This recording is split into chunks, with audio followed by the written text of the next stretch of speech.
Get out of my kitchen, old man. You're ruining the whole vibe. That's what my son-in-law said to me.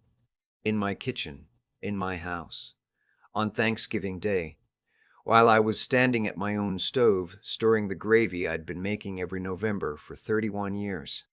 I remember setting down the wooden spoon very slowly, not because I was calm, because if I moved too fast I was going to say something I couldn't take back.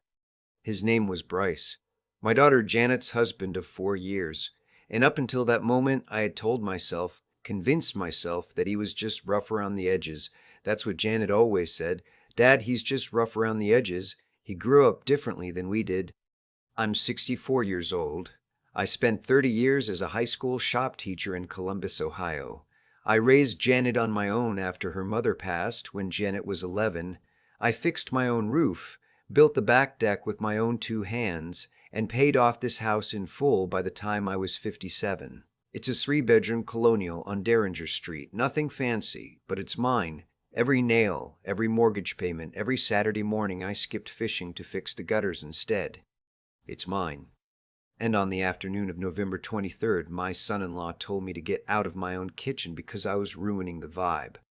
Let me back up, because this didn't start on Thanksgiving. It never starts on the day it explodes. It starts quiet, the way a slow leak starts. One small thing, then another, until one day you realize the floor has been rotting for months and you just didn't want to see it.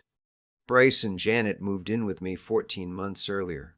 July, the summer before last. Janet had called me on a Wednesday evening, and I could tell before she said a word that she'd been crying. She told me Bryce's contracting business had hit a rough patch. 2 big projects fell through. A client sued him over a dispute about materials, and they were 3 months behind on rent for their apartment in Westerville. Just until we get back on our feet, Dad, she said.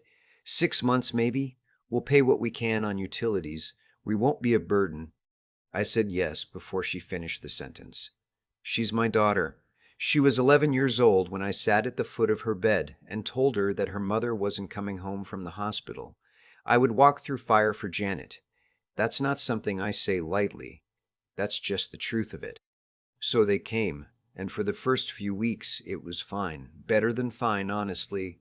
Janet made coffee in the mornings, and we'd sit on the deck before Bryce woke up, and she'd tell me about her job at the dental office, about her patients, about a movie she'd watched. It was like having her home again, the good version of it, and I didn't realize how quiet the house had been until it wasn't quiet anymore. But Bryce. He'd always been a certain kind of man, the kind who fills every room he walks into, and not always in a good way. Loud, opinionated. He watched sports on my television at a volume that rattled the windows, and if I asked him to turn it down, he'd do it, but he'd exhale this long breath first, like I was inconveniencing him. He started leaving his tools, work stuff, heavy stuff, on the back deck I'd built. Just stacked there. I asked him once politely if he could move them to the garage. He said he would. They sat there for 3 more weeks. By month 3, small things had shifted. The coffee maker got moved to a different counter because Bryce thought the flow of the kitchen made more sense another way. My reading chair, the old leather one I've had for 20 years, the one with the good lamp next to it, had been relocated to the corner near the window to make room for a gaming chair he'd ordered. He didn't ask. I came home from my Thursday evening walk, and my chair was in the corner. I said something to Janet. I said it calmly. I want to be clear about that. I said, I understand this is your home too right now, and I want you both to be comfortable, but I'd appreciate being asked before furniture gets rearranged. She apologized.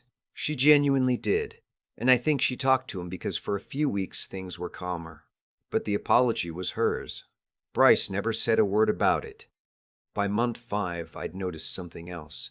When I came home, there was an ease to how Bryce occupied the space that had changed from guest to something else. He'd have friends over, his buddies from his contracting days, and I'd come in from the garage and there'd be 4 guys I didn't know sitting at my dining room table with beers, and Bryce would say, "Hey Wes, grab yourself something from the fridge," like I was a visitor who'd dropped by.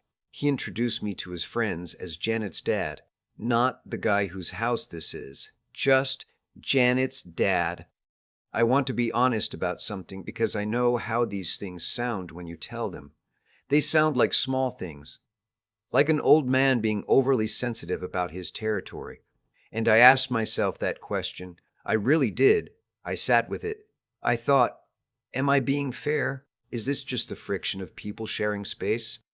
But there's a difference between friction and erasure, and what I was starting to feel was erasure. The 6 months came and went. Bryce's business was, according to Janet, almost back on track. There were new clients, promising leads. She'd say this with this carefully neutral face, and I'd nod, and another month would pass. I want to tell you the exact moment I knew something had to change. It was a Tuesday in September. I'd had a rough day. My back had been acting up. I'd driven to my doctor's appointment and then to the pharmacy, and I came home at about 4 in the afternoon, and all I wanted was to sit in my chair, the chair that was now in the corner, and read for an hour before dinner. I walked in and the living room was rearranged again, not just the chair, the whole room. Sofa moved, coffee table angled differently, the bookshelf against a different wall, and Janet's good rug, the one her mother and I had bought together. One of the last things we'd bought together before she got sick, was rolled up and leaning against the wall because, I would later learn, Bryce thought hardwood floors looked cleaner without it. I stood in that doorway for a long time. I didn't yell. I'm not a yeller. I called Janet at work and I said, "Honey, I need you to come straight home after your shift. I need to talk to you both." That conversation did not go the way I hoped. Janet cried. Bryce sat across from me with his arms crossed, and when I finished saying my piece, calmly, with specific examples, he said, "I just thought it looked better. I didn't think it was a big deal." "It is my house," I said. "I need you to understand that. I'm not a guest here. I live here. I've lived here for 22 years. He nodded in the way people nod when they're waiting for you to finish. I should have acted then. I know that. The talk comment I always see on videos like this is someone saying he should have set the boundary at the first sign of disrespect, and I agree with them in my gut. But Janet was sitting there with red eyes, and Bryce was her husband, and she loved him. And I told myself one more time that things would improve. They didn't improve. They got worse in a way that was harder to name. Not dramatic, just a steady erosion. By October, I was asking permission in subtle ways to exist comfortably in my own home. I'd hesitate before turning on the TV if Bryce was in the room. I'd knock on the door of the kitchen to see if they were in the middle of something before I started cooking. I want to sit with that for a second because I think a lot of people who've been through something like this will understand it. The moment you start knocking to enter your own kitchen, something has already gone deeply wrong. You just haven't admitted it to yourself yet. Thanksgiving was the moment I admitted it. I'd been planning that meal for 3 weeks. It was going to be a good one. Janet loves my cornbread stuffing. I've made it since she was 6 years old, and I'd bought a 19-pound bird and everything that goes with it. My neighbor Roy was coming over, a widower, a good man, someone I've had Thanksgiving with for the last 8 years. My cousin Darlene was driving up from Circleville. Small, warm, the kind of Thanksgiving I'd always tried to give Janet, even in the years when it was just the two of us. Bryce had mentioned in passing that some of his friends from his work crew might stop by in the evening for a drink. I said that was fine. It's a holiday. What I didn't know was that some friends for a drink had, by Thanksgiving morning, become a plan for 12 people to come for dinner. I found out when Janet's face told me something was wrong while I was brining the turkey at 7 in the morning. I asked her directly. She admitted it. She said Bryce had told his friends it was an open house situation, that people were welcome to come and eat. She looked uncomfortable telling me this. I asked her why she hadn't mentioned it before. She said Bryce had told her I'd be fine with it. I told her I was not fine with it. I said it clearly. I am not fine with 12 strangers eating in my home on Thanksgiving without being asked. I could hear Bryce in the hallway. I don't know how much he heard. I kept cooking. Roy arrived at noon. Darlene arrived at 1. It was a good afternoon, the kind I'd been hoping for. I was at the stove doing the gravy when Bryce walked into the kitchen with 2 of his friends right behind him and said, in front of everyone, "Get out of my kitchen, old man. You're ruining the whole vibe." The kitchen went quiet. Roy looked at me. Darlene looked at me. Janet, who was standing in the doorway, had a look on her face I will never forget, not surprise, which told me more than anything she could have said. I set down the wooden spoon. I looked at Bryce, and then I did the thing I should have done 14 months ago. I walked down the hall to my home office, and I closed the door behind me. Now I should explain something, because what I did behind that door is the part that changed everything, and it didn't look dramatic. There was no screaming, no slamming. It probably looked, from the outside, like an old man walking away. What I was actually doing was making 2 phone calls and opening a folder I'd already prepared. Because here's what nobody knew. Not Janet, not Bryce, not anyone. I had spent the previous 6 weeks talking to an attorney. It had started after the rug incident. I'd driven to the office of a woman named Beverly, an attorney a friend from church had recommended, and I'd explained my situation. She listened, asked a few questions, and told me that under Ohio law, since Bryce and Janet had been living in my home for more than 30 days, they had established tenancy, which meant I couldn't simply ask them to leave on a Monday and expect them out by Friday. It required a formal process. I asked her what that process looked like. She told me. I listened very carefully, and then I did something that felt strange at the time, but that I now think was the best decision I've made in years. I asked her to prepare the paperwork in advance, not to file it, just to have it ready.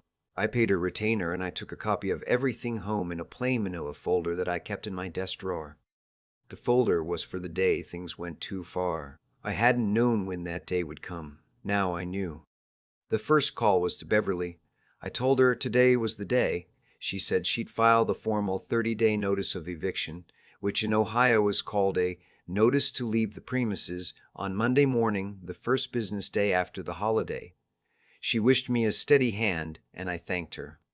The second call was to my bank. Before Bryce and Janet had moved in, I had added Janet's name to a secondary account, not my primary account, not my retirement, just a small account I used for household expenses that I'd wanted her to have access to in case of emergency.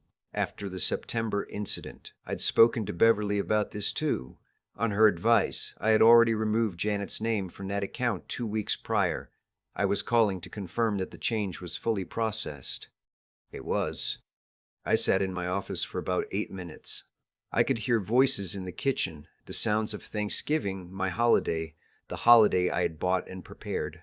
I could hear Bryce's laugh, that loud, chest-deep laugh that had filled my house for 14 months.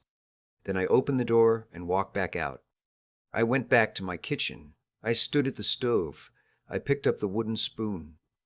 Roy caught my eye and gave me a small nod, the kind of nod that passes between men of a certain age when they understand exactly what's happening. Bryce was at the table with his friends. He looked at me with an expression that was somewhere between annoyed and amused. "You forget something?" he said. "Yes," I said. "I forgot to take care of something important a long time ago." I finished the gravy. We ate dinner. I did not yell, did not accuse, did not make a scene in front of Roy and Darlene and 12 people whose names I didn't know. I sat at the head of my table, because it was my table, and I ate my cornbread stuffing, and I was polite to every person there. And when people asked for seconds, I said, "Please, help yourself." After dinner, after the guests had gone home, after Roy had squeezed my shoulder on the way out and said quietly, "Good man, Wes, good man," I went and found Janet. She was in the kitchen doing dishes. I stood in the doorway, and I felt the strangeness of that, standing in the doorway of my own kitchen. And I said, "Honey, I need you to sit down. I need to tell you something." She turned around, and she must have read something in my face, because she turned off the faucet and dried her hands and sat down at the kitchen table without me having to ask twice. I told her everything: the attorney, the filing on Monday, the account. I told her slowly and clearly, the same way I used to explain things to my students, not to be cruel, but because clarity is a form of respect, and I was going to respect my daughter even now. She didn't speak for a long time after I finished. Then she said, "Dad, we don't have anywhere to go." And I said, "Janet, I love you with my whole heart. That is never going to change. But I have 30 days to help you find somewhere, and I'm going to help you. What I cannot do is allow the situation we have right now to continue. It is not good for either of us." She asked where Bryce was in all of this. I told her I'd leave that conversation to her. I'll tell you how Bryce reacted when Janet told him, because I think you probably want to know. He came to find me in my office around 9 that night. He knocked, and I noticed that. The fact that he knocked, and when I said come in, he opened the door and stood there and said, "You are really doing this?" It wasn't a question. I said, "I am." He said some things after that. Not violent, but unkind. He said I was punishing them for trying to save money. He said he'd always been respectful of my home. He said that Janet had given up things to be here, and I was throwing it in her face. His voice got loud toward the end. I let him finish. Then I said, "Bryce, you told me to get out of my kitchen this afternoon, in my house, in front of my guests. I need you to sit with that." He left the room without another word. The 30 days were not easy. I want to be honest about that, because I've seen the comments on videos like this where everyone says good for you, and you should have done it sooner, and they're not wrong, but the reality of living alongside the fallout is harder than the decision itself. Janet was withdrawn. There were evenings when the silence at dinner was the kind that presses on you. A few times she cried, and I sat with her, and we didn't talk about Bryce. We talked about her job, about what kind of place she might want to rent. I helped her research apartments. I printed listings. I told her I'd help with the security deposit, and I meant it. She was still my daughter. Bryce, for his part, spent most of those 30 days either working or staying in the bedroom. He didn't speak to me. That was fine. On December 27th, 32 days after Thanksgiving, Bryce and Janet moved into a 2-bedroom apartment in Gahanna, about 12 minutes from my house. I drove over a week later with a set of kitchen pots I didn't use anymore and a card. Janet hugged me at the door for a long time. I could feel her forehead against my shoulder the way I used to feel it when she was small, and the world had been too much. She said, "I'm sorry, Dad." I said, "I know, honey. Me too." Bryce came in from the bedroom, saw me, and gave me one nod. Not warm, but not hostile either. "I'll take it." I drove home on a gray January afternoon, and I turned onto Derringer Street, and I pulled into my driveway, and I sat in the car for a minute before going inside. My house was quiet. My reading chair was back where it belonged. My mother's rug was back on the living room floor, the one her mother and I had bought together. There was nobody in my kitchen, no gear on my deck, no strangers at my table. I went inside and made myself a cup of coffee and sat in my chair with the good lamp on, and outside the window the January light was coming in gray and clean, and it was my house, and it was quiet, and I was home. That's not nothing when you're 64 years old and you know what it cost you to build it. That's not nothing at all. I keep thinking about that wooden spoon, the way I set it down on the counter slowly, not because I had it all figured out, but because my hands needed something to do while the rest of me caught up to what had just happened. That moment, Bryce's voice, those words, the silence that followed, it didn't come out of nowhere. That's the thing I've had to sit with. It came from 14 months of me choosing peace over honesty. Every time I told myself he was just rough around the edges, every time I let a small thing pass because the cost of saying something felt higher than the cost of saying nothing, I was making a deposit into an account that was eventually going to collect. The math always collects. That's not fate. It's not punishment from some outside force. It's just the plain arithmetic of how we treat each other and what we allow. I think about the Tuesday in September. My mother's rug rolled up against the wall.